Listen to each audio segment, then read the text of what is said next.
living hostages returned home for a second chance at life when they were freed from the chains, horrifying abuse, and starvation and Islamic rule, a terror rule that they were kidnapped into. Our 20 living hostages are not only rehabilitating, but they're living life again, eating food they have dreamed of, spending time with the people they have missed the most, and recovering from the enormous trauma they endured for 2 years. It also marks exactly 1 month since Hamas first violated the ceasefire deal.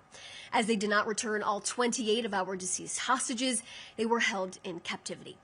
Let's not forget, the terror group had 72 hours to search for the remains of our deceased hostage 1 month ago, and 1 month later today, the remains of 4 of our hostages are still being held by terrorists inside of the Gaza Strip. We are demanding for them to be returned home immediately. Their names are Meni Goddard, Ran Gvili, Dror Or, and Thai national Sutiask Rintalak. Remember their names, know their stories, and include them in your news stories. The Prime Minister reminds everyone at all times in the Knesset, at the United Nations, in Congress, and in the White House, in media interviews, and during his meetings in his office, that our hostages are still there in Gaza, and we will not stop until each and every one of them is brought home. There are media reports claiming right now that Hamas and Islamic Jihad are preparing to return the body of one of our 4 hostages later this evening.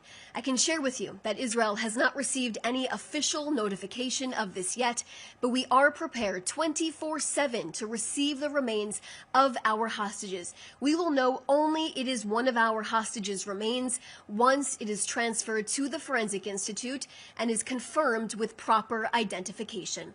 Israel is continuing to enforce the ceasefire agreement against Hamas terrorists every single day.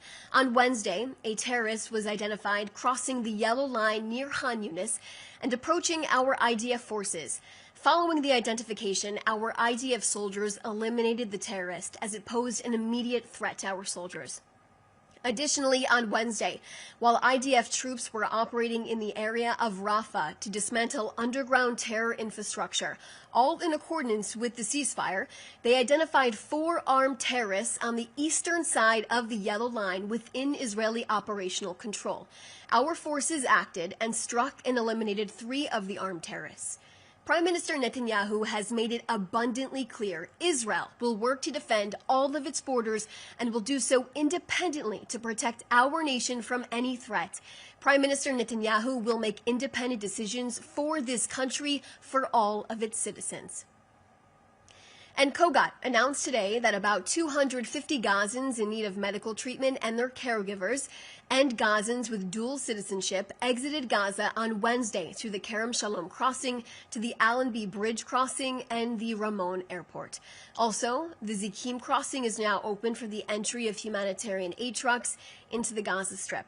And the aid will be transferred by the United Nations and international organizations following thorough security inspections by the Land Crossings Authority of the Ministry of Defense. Hundreds of trucks carrying food, water, fuel, gas, medicines, medical equipment, tents, and shelter supplies continues to enter the Gaza Strip every single day in coordination with the UN, international organizations, donor countries, and the private sector. I'll now take a few questions.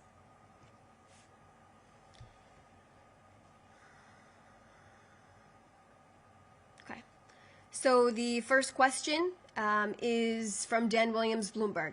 Question for the briefing. Is Israel preparing part of the yellow zone for renewed Palestinian habitation, even in the absence of a Hamas disarmament and ouster in the Gaza Strip? If so, where, for how many civilians, and with what end date? So Israel will maintain overall security control of the Gaza Strip.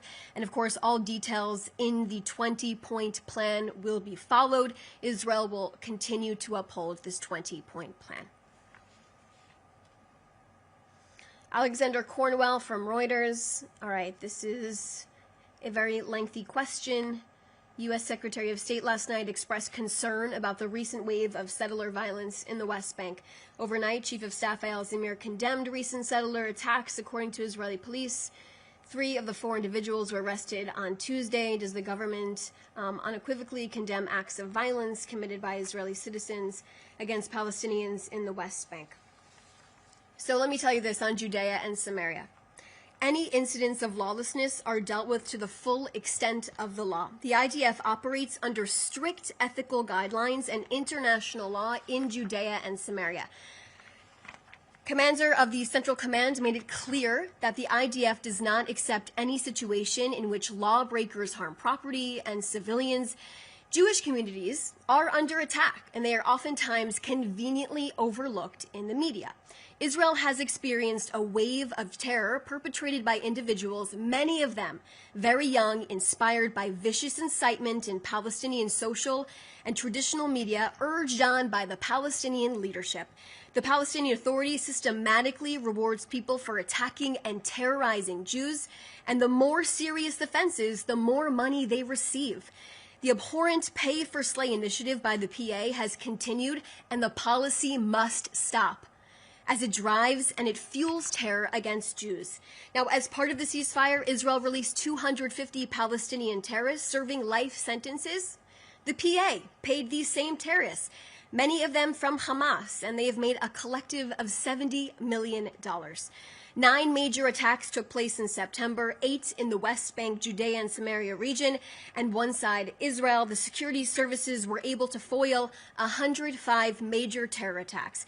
9 people were killed and 24 injured in the September terror attacks. I'd also like to point to you more information on the ground. When it comes to terrorism from Judea and Samaria, I can tell you that Israel's policy is that there will be no safe haven for terrorists in Judea and Samaria.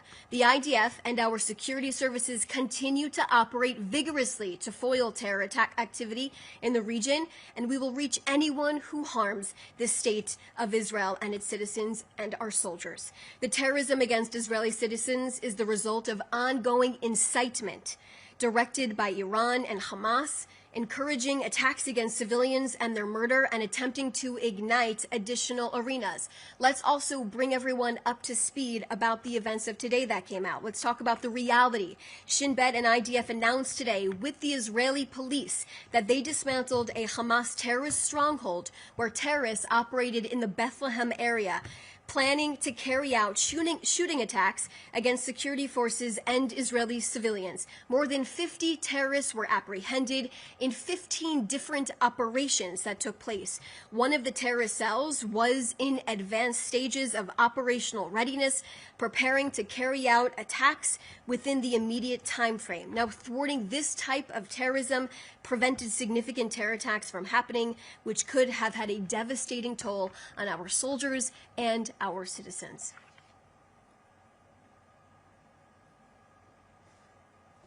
Those are all the questions that I see right now.